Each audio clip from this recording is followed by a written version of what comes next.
नमस्ते। मेरे FP live पे आप सबका बहुत बहुत स्वागत है। मैं आशा करता हूं कि आप जहां कहीं भी हैं, अपने और अपने परिवार के साथ स्वस्थ हैं, कुशल हैं। तो आज हम चर्चा करेंगे कि तनाव मुक्त कैसे रहें। और आज वर्ल्ड मेंटल हेल्थ डे है, अर्थात विश्व का मानसिक स्वास्थ्य दिवस। और इसलिए मुझे लगा कि इस विषय पर चर्चा करना संभवतः प्रासंगिक होगा। तो जैसा कि मैं करता हूं, मैं लगभग 10-15 मिनट तक आपके साथ बात करूंगा और उसके बाद आपके जो भी प्रश्न होंगे उनको आप यहां लिख करके दीजिएगा और मैं उन प्रश्नों के उत्तर देने का आपको प्रयास करूंगा। तो सबसे पहले हम ये समझें कि आखिर तनाव होता क्या है। तनाव हमारे शरीर की एक प्रतिक्रिया है। जब भी हमारे सामने कोई भय आता है अथवा कोई चैलेंज आता है, ऐसी कोई स्थिति आती है जो कि हमें मानसिक अथवा शारीरिक अथवा भावनात्मक रूप से प्रेरित कर सकती है अथवा उसमें बदलाव ला सकती है, तो हमारे शरीर की जो प्रतिक्रिया होती है, हमारे मन की जो प्रतिक्रिया होती है, उसको तनाव बोलते हैं। उसकी वजह से जो टेंशन आती है उसको तनाव बोलते हैं। तो हमें यह जानना चाहिए, क्योंकि बहुत लोगों को लगता है कि संभवतः तनाव से कुछ होता नहीं है। नहीं, तनाव हमारे शरीर और मन दोनों को ही हानि पहुंचा सकता है। और इसलिए हमें तनाव को समझना आवश्यक है और उसके साथ साथ हमें यह भी समझना आवश्यक है कि हम तनाव मुक्त जीवन कैसे जी सकते हैं, तनाव का प्रबंधन कैसे कर सकते हैं। तो सबसे पहले हम यह जानने का प्रयास करें कि आखिर तनाव के लक्षण क्या होते हैं। इसके दो तरह के लक्षण होते हैं, एक शारीरिक और दूसरा मानसिक। शारीरिक लक्षण होते हैं यदि आपको सिर दर्द होता हो, यदि आपको कमर में दर्द होता हो, आप जल्दी फटीग्ड, हमेशा थके थके से रहते हो, या आपके शरीर में दर्द होता हो, तो ये तनाव के लक्षण हैं। और इसके मानसिक लक्षण ये है कि आप किसी चीज पे फोकस नहीं कर पाते, आप किसी चीज पे कंसंट्रेट नहीं कर पाते, आपका ध्यान नहीं लगता है चीजों में, आप जो निर्णय लेते हैं आपसे उनमें बहुत सारी त्रुटियां होती हैं। यदि आपके साथ ये सब हो रहा है तो इसका मतलब यह है कि आप तनाव से ग्रसित हैं। और इससे पूर्व कि मैं ये बताऊं कि इस तनाव के स्रोत क्या है और साथ साथ ये भी बताऊं कि उनका निस्तारण कैसे किया जा सकता है, सबसे पहले हमें यह समझने का प्रयास करना चाहिए कि ये कुछ मिथक हैं तनाव के बारे में और इन मिथकों को हमें दूर करना है। जो सबसे बड़ा मिथक तनाव के बारे में है वो ये है कि सारा तनाव गलत होता है, अर्थात जो उसकी प्रतिक्रिया होती है, जो उसका हमारे ऊपर प्रभाव पड़ता है, वो हमेशा घातक होता है। ऐसा नहीं है। थोड़ा बहुत तनाव अच्छा भी होता है और उस तनाव को यू स्ट्रेस बोला जाता है। EUSTRESS, you stress.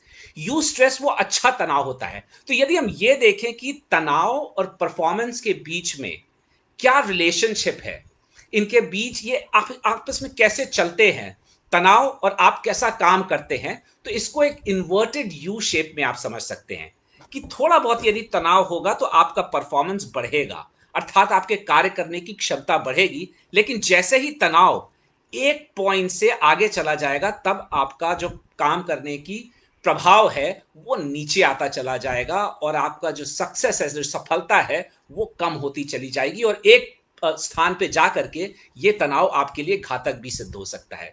इसलिए याद रखिए कि जो यू स्ट्रेस है, यू स्ट्रेस वो तनाव होता है जो आपको एक्साइटेड करता है, आपको रोमांचित करता है। जैसे यदि आपका बच्चे का जन्म हो रहा है, यदि आप किसी रोलर कोस्टर राइड पे, आप किसी झूले पे हैं, यदि आप किसी नई जगह यात्रा कर रहे हैं, या आप किसी ऐसे व्यक्ति के साथ शादी करने जा रहे हैं या पार्टनरशिप करने जा रहे हैं जो आपकी पसंद का है, जिसे आप वास्तव में चाहते हैं, तो उस समय भी तनाव उत्पन्न होता है। लेकिन वो यू स्ट्रेस तनाव होता है, अर्थात उसका आपके शरीर पे और आपके मन पे अच्छा प्रभाव पड़ता है और आपके कार्य करने की क्षमता उससे बढ़ जाती है। लेकिन एक मात्रा से अधिक तनाव, इवन इन दिस केस, इस केस में भी, इन परिस्थितियों में भी हमेशा आपके लिए बुरा होगा। तो हमें यह ध्यान करना आवश्यक है कि तनाव बुरा होता है, अधिकतर अच्छा भी हो सकता है, लेकिन वहां पे भी एक मात्रा के बियॉन्ड, एक मात्रा के अलावा वो बुरा ही होगा हमारे लिए। दूसरा ये मिथक है कि लोगों को लगता है कि यदि मुझे तनाव है तो उससे मुझे कोई शारीरिक या मानसिक प्रभाव नहीं पड़ेगा, इसका कोई दुष्परिणाम नहीं होगा। याद रखिए कि बहुत सारे लोगों को हार्ट अटैक, बीमारियां इत्यादि जो एकदम से होती हैं, वो इसीलिए होती हैं कि उनके अंदर जो तनाव है, उसका उन्होंने निस्तारण नहीं किया है। बहुत दिनों तक आप किसी बात को अपने मन में रखे रहते हैं या आप तनाव से भरे हुए होते हैं और एक दिन उसका परिणाम आपके सामने बहुत ही भयावह रूप से आ जाता है। याद रखिए, यदि आपके मन में तनाव है, तो आप उसका निस्तारण करने का प्रयास करिए। यदि आपके मन में तनाव है और आप उसका निस्तारण नहीं कर रहे पा रहे हैं, तो आप किसी से जाके बात करिए। उसको अपने मन में रखिए, उसको अपने मन में कभी मत रखिए। ये ध्यान रखिए कि तनाव को मन में रखना या ये सोचना कि तनाव का मेरे ऊपर कोई प्रभाव नहीं पड़ रहा है, ये कोई बहुत बहादुरी का, कोई बहुत साहस का काम नहीं है। ये आप गलत कर रहे हैं। और इसलिए हमेशा यदि आपके मन में तनाव है तो उसके विषय में परिचर्चा कीजिए, उसके विषय में जाके किसी से पूछिए, अथवा जो आज मैं आपको बताने जा रहा हूं वो अपने जीवन में उतारने का प्रयास करिए ताकि उसका निस्तारण हो सके। तीसरा एक जो मिथक है तनाव के बारे में, वो ये है कि लोगों को लगता है कि हर व्यक्ति उन्हीं चीजों से तनाव ग्रसित होता है जिन चीजों से वो स्वयं होते हैं। याद रखिए, हर व्यक्ति अलग अलग कारणों से तनावग्रसित होता है। जिस कारण से आप तनावग्रसित हो रहे हैं, हो सकता है कि उस कारण से अन्य व्यक्ति ना तनावग्रसित हो रहे हो, और उसी तरह से अन्य व्यक्ति जिस कारण से तनावग्रसित हो रहे हैं, हो सकता है आपका उसके ऊपर कोई प्रभाव नहीं पड़ता हो। और इसमें सभ्यताओं का भी अंतर होता है, आप कहाँ से हैं इसका भी अंतर होता है, आप किस प्रकार की फैमिली से, किस प्रकार के परिवार से आते हैं इसका भी अंतर होता है, आप किस देश से हैं इसका भी अंतर होता है। और इसलिए हमेशा ध्यान रखिए कि हर व्यक्ति अलग होता है। हर देश का जो सभ्यता और संस्कृति है वो अलग होती है, और जिन जिन चीजों से हमें तनाव होता है वो सबके लिए भिन्न भिन्न है। और चौथा, लोगों को यह लगता है कि यदि मेरे अंदर कोई लक्षण नहीं दिखाई दे रहा है, यदि मेरा शरीर नहीं थक रहा है, या यदि मेरी नींद खराब नहीं हो रही है, तो इसका मतलब मेरे अंदर तनाव नहीं है। ऐसा नहीं है। अभी जब हम कोरोना काल में एसिम्प्टोमेटिक लोगों की बात करते हैं, उसी तरह से तनाव में भी एसिम्प्टोमेटिक व्यक्ति हो सकता है, अर्थात आपको हो सकता है कि कोई लक्षण दिखाई ना दे रहा हो, पर अंदर ही अंदर कुछ ना कुछ आपके मन में घुटन चल रही है जिसको आपने कहीं मन में दबा दिया है। तो हमेशा आपको अपना ध्यान रखना चाहिए। और अब हम तनाव के स्रोतों के विषय में बात करते हैं। तो इसके लिए जो मेरा एक फेवरेट एक्रोनिम है, जो मैं हमेशा आप लोगों को बताता रहता हूं और उसी के द्वारा मैं आपके साथ परिचर्चा करने का प्रयास करता हूं, वो है फायर। FIRE। फायर का जो एफ है वो है फियर, अर्थात भय। भय से तनाव उत्पन्न होता है। और किस चीज के भय से तनाव उत्पन्न होता है? सबसे पहले तो हमारे अंदर जो भय आता है वो आता है पैसे को लेकर के, धन को लेकर के। हमें लगता है कि क्या मेरी जो जॉब है वो रहेगी कि नहीं, जो आजीविका के जो मेरे साधन हैं वो रहेंगे कि नहीं, क्या मेरे पास पर्याप्त धन होगा होगा कि नहीं, आगे जा करके क्या होगा, मेरे पास पर्याप्त धन अपने जीवन के लिए, अपने परिवार के लिए जीवन रहेगा कि नहीं, होगा कि नहीं। इस बात से व्यक्ति को तनाव होता रहता है, तो इस पे हमेशा ध्यान रखिए। और यहां मैं पैसे को नीचा दिखाने की कोशिश नहीं कर रहा हूं, मैं धन का अपमान नहीं कर रहा हूं। हमेशा याद रखिए कि धन वही होता है जो धन कर सकता है। अर्थात धर्म मात्र एक इंस्ट्रूमेंट है, मात्र एक मीन्स है। धन से आप जो करते हैं वो कहीं ज्यादा महत्वपूर्ण है बनस्पत इसके कि आपके पास कितना धन है। धन मात्र एक साधन है।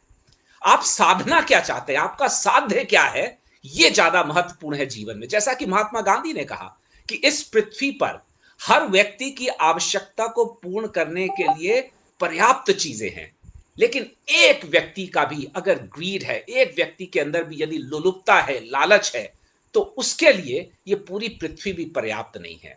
इसलिए धन को लेकर के, पैसे को लेकर के कभी भी अपने मन में चिंता ना आने दें, कभी भी इस तनाव को अपने मन में ना लाने का प्रयास करें। दूसरा जो भय हमारे मन में आता है वो होता है असफलता का भय। हमें लगता है हम जो कर रहे हैं कहीं उसमें असफल ना हो जाए, पढ़ाई में कहीं फेल ना हो जाए, नौकरी में कहीं असफल ना हो जाए, किसी कार्य को हमने हाथ में लगाया है, नया उद्योग आरंभ करने जा रहा हूं, उसमें असफल ना हो जाऊं। ध्यान रखिए, असफलता हमारे जीवन का एक भाग है। असफलता ही एक सीढ़ी है जिसके ऊपर चढ़ के हम सफलता की ओर बढ़ सकते हैं। आपके जीवन में यदि आप 10 काम करते हैं तो 1-2 में आप असफल होंगे ही। यदि मैं 10 निर्णय लेता हूं तो उसमें से 1-2 निर्णय गलत होंगे ही, कुछ अशुद्धियां रहेंगी ही। पर इसका यह मतलब नहीं है कि मैं निर्णय लेना बंद कर दूं, इसका यह मतलब नहीं है कि मैं कार्य करना बंद कर दूं। याद रखिए, आप सही मायने में असफल तब होते हैं जब आप प्रयास करना बंद कर देते हैं। इसलिए इस बात को ध्यान में रखिए कि असफलता बुरी चीज नहीं है। किसी कार्य में असफलता बुरी चीज नहीं है, असफल होना बुरी चीज है। और असफल आप तभी होते हैं, जैसा कि मैंने बोला, जब आप निरंतर प्रयास करना बंद कर देते हैं। यदि आप मेहनत करते जाएंगे, एक बार हो सकता है असफलता आपको हासिल हो, दूसरी बार हो सकता है असफलता हासिल हो, परंतु यदि आपके मन में निश्चय दृढ़ है तो सफलता निश्चित रूप से आपके कदम चूमेगी। यह मात्र समय की बात है। इसलिए असफलता से अपने मन को तनावग्रसित ना होने दें। तीसरा जो एक तनाव का कारण कभी कभी बन जाता है, और यह थोड़ा विचित्र है, वो होता है सफलता का। कभी कभी हम जब बहुत सफल बन जाते हैं तो भी हम तनावग्रसित हो जाते हैं, क्योंकि हमको लगता है कि अब हमारे आसपास के लोगों की अपेक्षाएं हमसे बढ़ गई हैं और हमें उन अपेक्षाओं पे हमेशा खरे उतर करके दिखाना पड़ेगा। ध्यान रखिए कि ये जो सफलता है, ये आपकी आंखों में होनी चाहिए।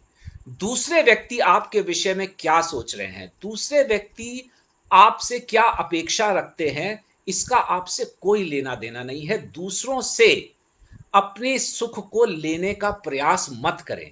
यदि आप जो कर रहे हैं, आप उससे सुखी हैं, आप उससे संतुष्ट हैं और अपना सर्वस्व आप अपना उसमें डाल रहे हैं, तो आपको सफलता हमेशा मिलती ही रहेगी। सफलता से मत डरिए, इस बात से डरिए कि आप कहीं ऐसा तो नहीं है कि पूर्ण प्रयास नहीं कर रहे हैं। मात्र इस बात से आपको भयभीत होना चाहिए और किसी से नहीं। और इसलिए सफलता से भी कभी मत डरिए। और जो चौथा भय और आखिरी भय जो होता है, वो हम लोगों को कुछ घटनाओं से होता है।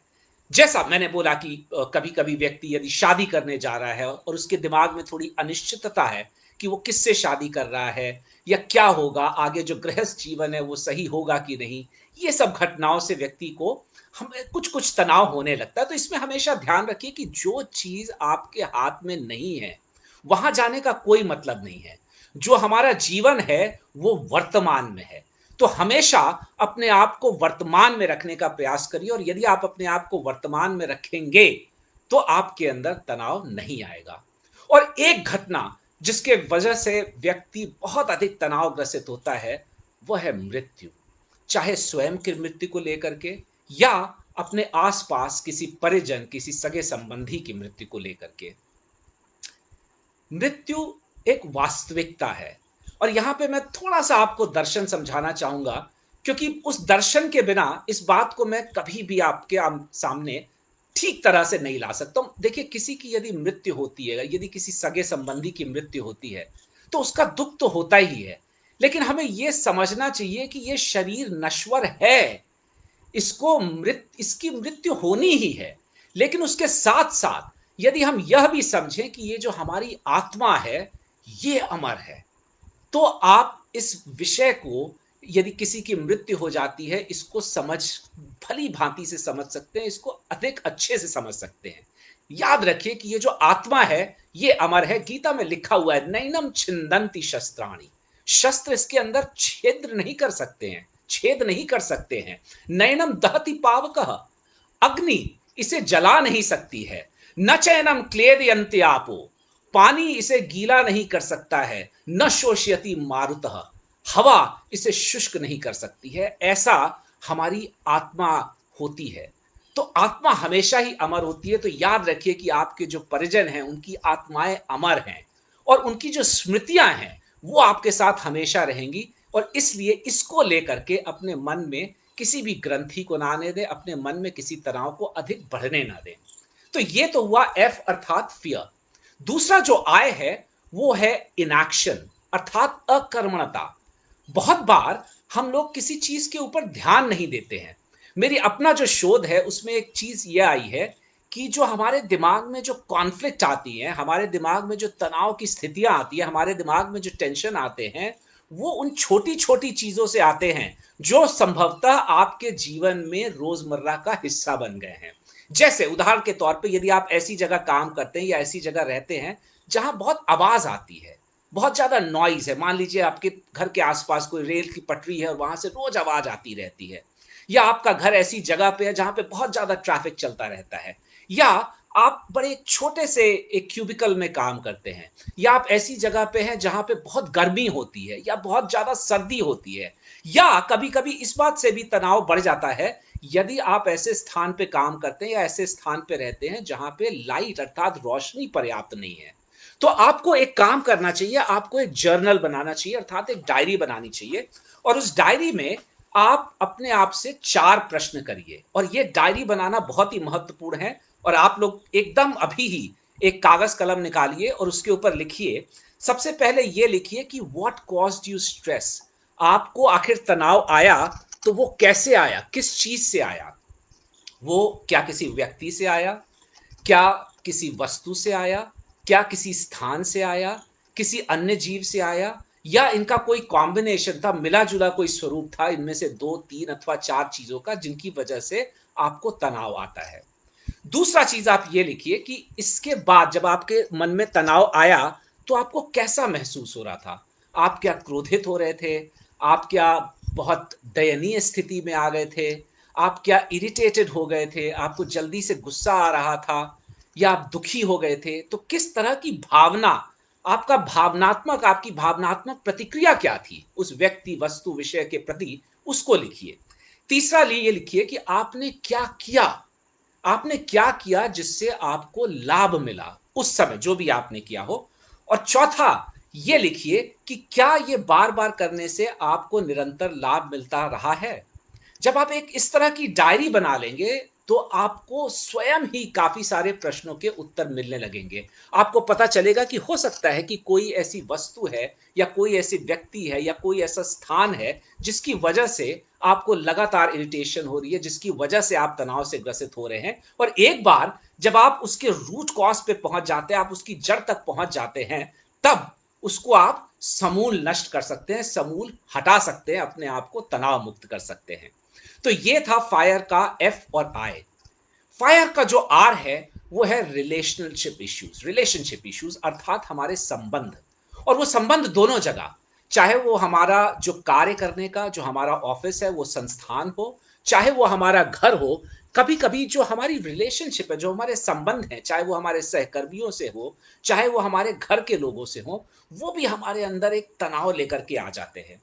तो इसमें हमेशा ये ध्यान रखिए कि यदि आपको अपने कार्यस्थल पे तनाव आ रहा है, तो ये जानने का प्रयास करिए कि वो कार्यस्थल पे तनाव क्यों आ रहा है। क्या इसलिए आ रहा है क्योंकि बहुत राजनीति चलती है, गंदी तरह की राजनीति चलती है आपके कार्यस्थल पे?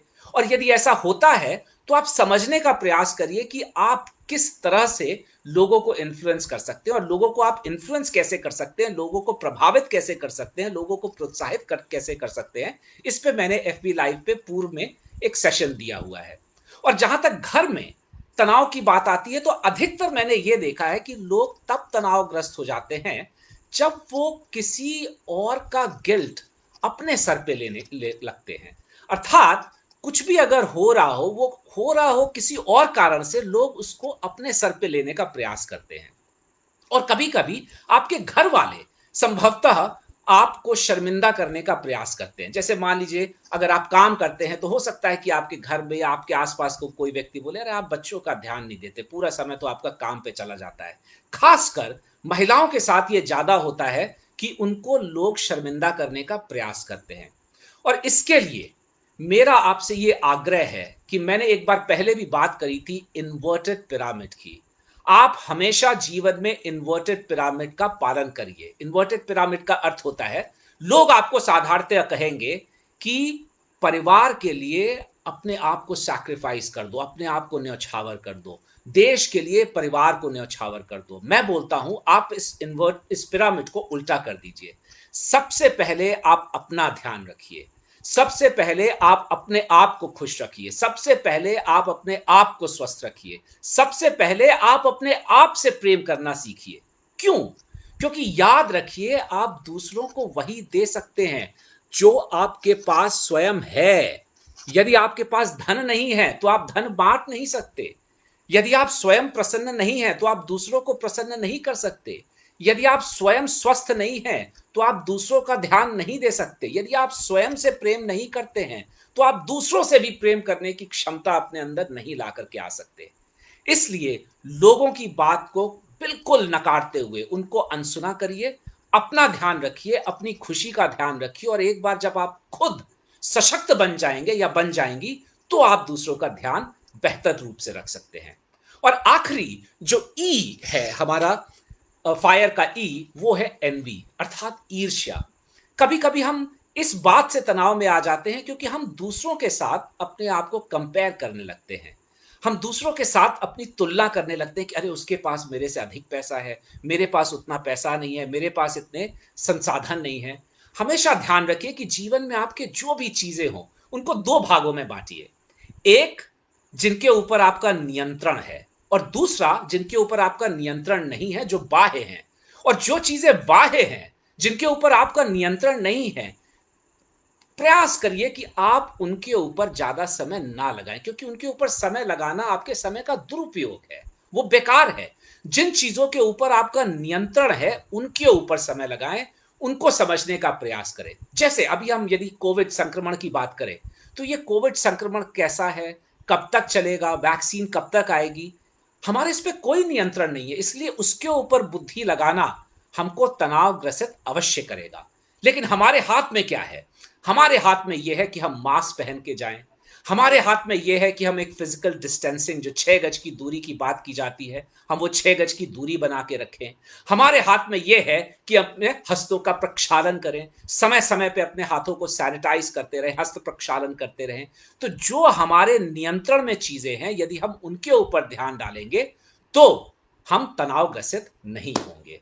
तो ये जो मैंने फायर की बात की, FIRE, फियर अर्थात भय, इनएक्शन अर्थात अकर्मणता, आर अर्थात रिलेशनशिप इश्यूज अर्थात संबंध, और ई अर्थात एनवी, ईर्ष्या, यदि हम इन पे नियंत्रण करेंगे, इन स्रोतों को जान लेंगे, तो हम एक तनाव मुक्त जीवन जी सकते हैं। मैंने आज अधिक समय ले लिया है, 3:22 हो रहा है, लेकिन अगले 8 मिनट तक मैं आपके प्रश्नों को लेने का प्रयास करूंगा। गुड आफ्टरनून, आप सबका भी बहुत बहुत धन्यवाद। बहुत बहुत धन्यवाद जितेंद्र, आपके साथ भी ये हो रहा है। और जैसा कि मैंने बताया कि कभी भी इसको नकारा मत करिए।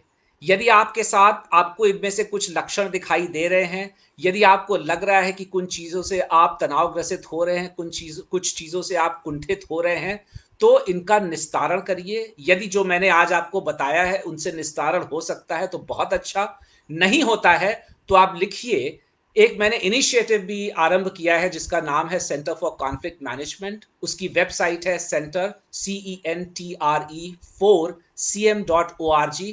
आप वहां जाकर के भी बता सकते हैं कि आपको किस चीज से तनाव हो रहा है, और हम और हमारे साथी उसका उत्तर देने का आपको प्रयास करेंगे। Good afternoon, good afternoon.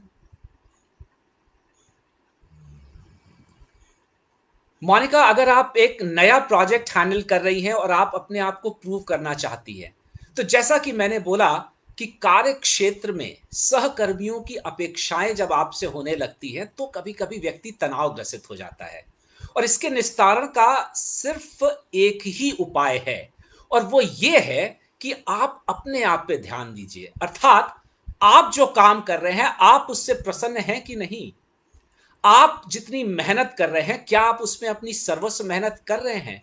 क्या आप उसमें अपना 100% लगा रहे हैं? और यदि आप लगा रहे हैं, क्योंकि ध्यान रखिए कि यदि कोई कार्य करने लायक है तो वो अच्छे से करने लायक है। If something is worth doing, it is worth doing well. तो अपना सर्वस्व लगाइए। और एक बार आपने अपना सर्वस्व लगा दिया है, उसके बाद आप इस बात की चिंता मत करिए कि दूसरे व्यक्ति क्या सोच रहे हैं, दूसरे व्यक्ति आपका आकलन कैसे कर रहे हैं। आपकी आंखों में आपका आकलन अच्छा होना चाहिए। जैसा कि मैंने एक बार पहले भी कहा था कि आपका असली कैरेक्टर तब बाहर आता है, आपका असली चरित्र तब बाहर आता है जब आप अकेले होते हैं। उस समय जो आप काम करते हैं, उससे आपके चरित्र की दृढ़ता का पता चलता है। या उस व्यक्ति के लिए जब आप काम करते हैं, उस व्यक्ति के लिए कुछ करते हैं जो आपके लिए कुछ नहीं कर सकता है, तब आपकी दृढ़ता का पता चलता है। और इसलिए अपनी आंखों में अपना आकलन करिए। यदि अपनी आंखों में आपका आकलन अच्छा है, यदि आपने अपनी पूरी मेहनत के साथ, अपनी पूरी निष्ठा के साथ कार्य को किया है, तो इस बात पे ध्यान मत दीजिए कि दूसरे व्यक्ति आपको क्या बोल रहे हैं। कस्टमर से डील करने के लिए अनीश का प्रश्न है कि कस्टमर से जब मैं डील करता हूं तो मैं कभी-कभी तनाव में आ जाता हूं। इस तनाव का मैं प्रबंधन कैसे करूं? एक चीज का ध्यान रखिए अनीश, जब आप कस्टमर से बात करते हैं तो एक इमोशनल इंटेलिजेंस नाम की चीज होती है, अर्थात भावनात्मक बुद्धिमत्ता। और यदि आप भावनात्मक रूप से बुद्धिमान हैं, और भावनात्मक तरह से बुद्धिमान होने के लिए आपको दो चीजें करनी पड़ेगी। सबसे पहले जो आपकी भावनाएं हैं, आप उनको नियंत्रण में रखिए, नंबर वन। और नंबर दो, ये ध्यान रखिए कि जो आपके कस्टमर्स हैं, जो आपके ग्राहक हैं, उनकी आपसे भावनात्मक अपेक्षा कैसी है। उदाहरण के तौर पे हर व्यक्ति ये अपेक्षा करता है, नॉर्मली साधारणतया ग्राहक ये अपेक्षा करता है कि आप मुस्कुराते रहेंगे। हाँ, यदि आप डॉक्टर हैं और कोई व्यक्ति आपके पास एक बीमारी लेकर के गया है, तो आपको थोड़ा सोलेम दिखना होगा, थोड़ा सीरियस दिखना होगा। तो इसलिए यह ध्यान रखिए कि अगला व्यक्ति आपसे भावनात्मक रूप से क्या अपेक्षा करता है, जिन परिस्थितियों में आप हैं। और यदि आप अपनी भावनाओं पर नियंत्रण करके उसको उसके अपेक्षाकृत भावनात्मक सहायता दे सकते हैं, तो उससे आपका भी तनाव कम होगा, क्योंकि आप लोगों की जो बातचीत होगी, आप लोगों का जो कम्युनिकेशन होगा, वो सौहार्दपूर्ण होगा। तो भावनात्मक दृष्टिकोण से देखने पे आप इसका उपाय कर सकते हैं। धन्यवाद। सचिन, जैसा कि मैंने वर्क प्लेस पे बताया कि वर्क प्लेस पे आप हमेशा ये ध्यान रखिए कि आप अपने आप से संतुष्ट है कि नहीं। जैसे मैं ये बोलता हूं कि अगर आप शीशे में देखते हैं और शीशे में आपको प्रतिबिंब जो भी दिखाई देता है, उस प्रतिबिंब से आप प्रेम करते हैं कि नहीं, यह निश्चय करेगा कि आप स्वयं से खुश हैं कि नहीं। आपको रात में अच्छे तरीके से नींद आती है कि नहीं, और अगर अच्छे तरीके से नींद आती है, तो इसका मतलब कि आपका कॉन्शियस क्लियर है, आपकी कॉन्शियस क्लियर है, आपकी अंतरात्मा एकदम ही स्वच्छ है। और यदि आपकी अंतरात्मा स्वच्छ है, अर्थात आपको पता है कि आप जितना बेहतर काम कर सकते थे आपने करके दिखा दिया है, तो धीरे धीरे आप स्वयं पे विश्वास करने लगेंगे और वो आपके कार्य में झलकने भी लगेगा। और यदि आपके आसपास नकारात्मक व्यक्ति हैं, जो हमेशा, कुछ लोगों की आदत होती है कि वो त्रुटियां निकालते रहते हैं, उनको चांद में भी एक धब्बा दिख जाता है, उनके सामने यदि स्वर्ण मोती हीरा इत्यादि भी दे दिया जाए तो उसमें भी वो कुछ मीन मेख निकाल सकते हैं। तो अब अगर आपको लगता है कि ऐसे व्यक्ति आपके पास हैं, तो आप दो चीजें कर सकते हैं। एक, या तो जब भी वो व्यक्ति सामने आए आप अपने आप को उस स्थान से हटा दें। और यदि आप वो नहीं कर सकते हैं, वो व्यक्ति आपको रोज दिखता ही है, तो आप हमेशा ये ध्यान रखें कि जब भी आप उस व्यक्ति के सामने, उसके पहले आप अपने आप से मन में ये बोलिए, ध्यान करके अपने मन में झांकते हुए और अपने श्वास को देखते हुए ये बोलिए कि ये जो भी बोलेगा मैं इससे अपने आप को प्रभावित नहीं होने दूंगा। और इसको एक ऑटो ऑटो सजेशन की तकनीक बोला जाता है कि आप अपने आप को समझाते हैं। 3-4 बार आप ये करेंगे तो आपको स्वतः लगने लगेगा कि आपके ऊपर उस नकारात्मक व्यक्ति का प्रभाव कम हो रहा है। जो साधु सच्चा होए का करी सकत कुसंग, चंदन विष व्यापत नहीं लिपटत रहत भुजंग। तो अगर आपके आसपास भुजंग भी है, लेकिन आप ऑटो सजेशन के द्वारा अपने आप से बात करते रहते हैं, तो आपके ऊपर इसका प्रभाव बहुत ही कम हो जाएगा। Good afternoon. बहुत बहुत धन्यवाद कि आपको लगा कि मेरे विचार से आपको लाभ मिला है। कैरियर को लेकर के जयकृष्ण, आपका प्रश्न है कि कोरोना के कारण कैरियर को लेकर के आपके मन में तनाव आ रहा है, तो हमेशा ध्यान रखिए, जो मैंने बाद में जो एनवी के, ईर्ष्या के विषय में जो बात की, कि दो चीजें हैं जो आपके, एक जो आपके नियंत्रण में है, दूसरी जो आपके नियंत्रण में नहीं है। कोरोना की वजह से आपके करियर पे क्या प्रभाव पड़ेगा, इस अर्थव्यवस्था पे देश की क्या प्रभाव पड़ेगा, आगे क्या होने वाला है, वैक्सीन कब आएगी, इन चीजों पे हमारा नियंत्रण नहीं है। हमारा नियंत्रण किन चीजों पे है? हम क्या अपने आप को और अपडेट कर सकते हैं, क्या कोई ऐसी कुशलताएं हैं जिनको हम ला सकते हैं। तो आपको मैं ये सुझाव देना चाहूंगा कि ये देखिए कि आप जिस करियर में हैं, जिस ऑक्यूपेशन में हैं, उसमें वो कौन से स्किल सेट्स हैं जिनकी आवश्यकता भविष्य में पड़ने वाली है। जैसे जो संसाधन कौन से वो संसाधन है? यदि हम प्रबंधन को देखेंगे, क्योंकि मैं मैनेजमेंट प्रबंधन के क्षेत्र से आता हूं, यदि हम प्रबंधन में देखेंगे तो जैसे निगोशिएशन की स्किल है कि बातचीत के द्वारा समस्याओं का समाधान कैसे करना, कोलैबोरेशन की जो स्किल है अर्थात मिलजुल करके कार्य कैसे करना, कॉम्प्लेक्स डिसीजन मेकिंग, जो थोड़े कॉम्प्लेक्स निर्णय होते हैं उनको कैसे लेना, artificial intelligence, big data analytics अर्थात जो बहुत सारा हमारे पास डेटा होता है उसका हम एनालिसिस कैसे कर सकते हैं, उनसे क्या सीख सकते हैं, तो उनके जो टूल किट्स हैं और आर्टिफिशियल इंटेलिजेंस जो कृत्रिम बुद्धिमानी है, बुद्धिमत्ता है, ये सब जो चीजें हैं, ये सब जो कुशलताएं हैं, ये भविष्य के लिए उपयोगी होंगी। तो इसलिए आपके हाथ में ये है कि आप इन कुशलताओं को सीखिए, आप कुछ सर्टिफिकेट कोर्सेज करिए, आप अपने पढ़ाई को और बढ़ाइए, आप अपने ज्ञान का वर्धन कीजिए। और यदि आप अपने ज्ञान का वर्धन करते हैं और मेहनत करते हैं तो निश्चित रूप से चाहे वो ये संक्रमण हो, चाहे आगे भी जीवन में कोई कठिनाई आती हो, आप हमेशा तैयार रहेंगे कि जैसे ही अर्थव्यवस्था अच्छी होगी, आपको निश्चित रूप से कोई बहुत ही अच्छी नौकरी या आपकी नौकरी में आपको प्रमोशन इत्यादि मिलता रहेगा। तो हमेशा की तरह बहुत सारे प्रश्न हैं जिनका उत्तर मैं नहीं दे पाया हूं, और इसलिए मैं तनाव प्रबंधन पे, तनाव मुक्त जीवन कैसे जिए, इस पे मैं एक और सेशन करूंगा। लेकिन वो अगले से अगले सैटरडे जो शनिवार है उसमें तो मेरा अंग्रेजी का सेशन होगा, लेकिन उसके अगले से अगले शनिवार को जो मेरा सेशन होगा वो मैं हिंदी में सेशन करूंगा और एक बार पुनः इसी विषय पे लूंगा, क्योंकि मैं देख रहा हूं कि बहुत सारे लगभग 40-50 यहाँ पे और प्रश्न हैं जिनका उत्तर मैं नहीं दे पाया हूं। तो उन उत्तरों के साथ मैं आपसे पुनः मिलूंगा। तो पुनः आप सबका बहुत बहुत धन्यवाद कि आप मेरे एफपी लाइव सेशन पे आए। आशा करता हूं कि आप अपना ध्यान रखेंगे, अपने आसपास के लोगों का ध्यान रखेंगे, और खासकर वो लोग जो अपना ध्यान नहीं रख पाते हैं, वो लोग जो अपने मन की बात दूसरों को नहीं बता पाते हैं, वो लोग जो अपने आप से प्रेम करना भूल गए हैं, मैं आशा करता हूं कि आप उन सब लोगों की सहायता करेंगे यथाशक्ति, यथासंभव। बहुत बहुत धन्यवाद।